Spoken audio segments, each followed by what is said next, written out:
નમસ્કાર મિત્રો, આજે આપણે આ વિડીયોમાં પૃથ્વી પરના એક એવા જીવ વિશે વાત કરવી છે કે જેના કરડવાને કારણે વર્ષે લગભગ 525 મિલિયન લોકોને અસર થાય છે અને 2 થી 3 મિલિયન લોકોના મૃત્યુનું કારણ બને છે। મિત્રો, આપણે વાત કરવી છે મચ્છરો વિશે જેના કરડવાથી મેલેરિયા જેવા જીવલેણ રોગો થાય છે।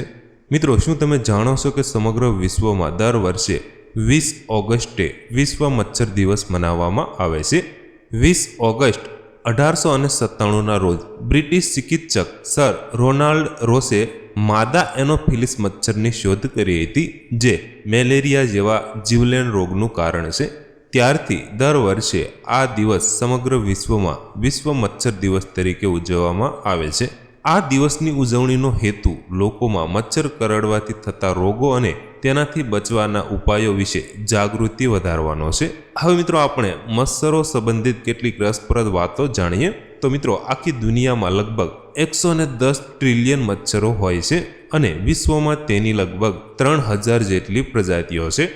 મિત્રો, તમને જાણીને નવાઈ લાગશે કે માદા મચ્છર કરડે છે જ્યારે નર મચ્છર છોડ અને મુખ્યત્વે ફૂલોમાંથી પોતાનો ખોરાક મેળવે છે।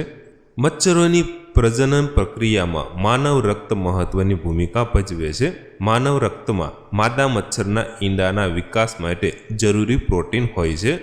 મચ્છરની આંખો માણસોને જોઈ શકતી નથી, પરંતુ મચ્છર ઇન્ફ્રારેડ રેડિયેશનથી માણસોને ઓળખે છે, તેથી તેઓ આપણને દિવસ રાત કરડતા રહે છે।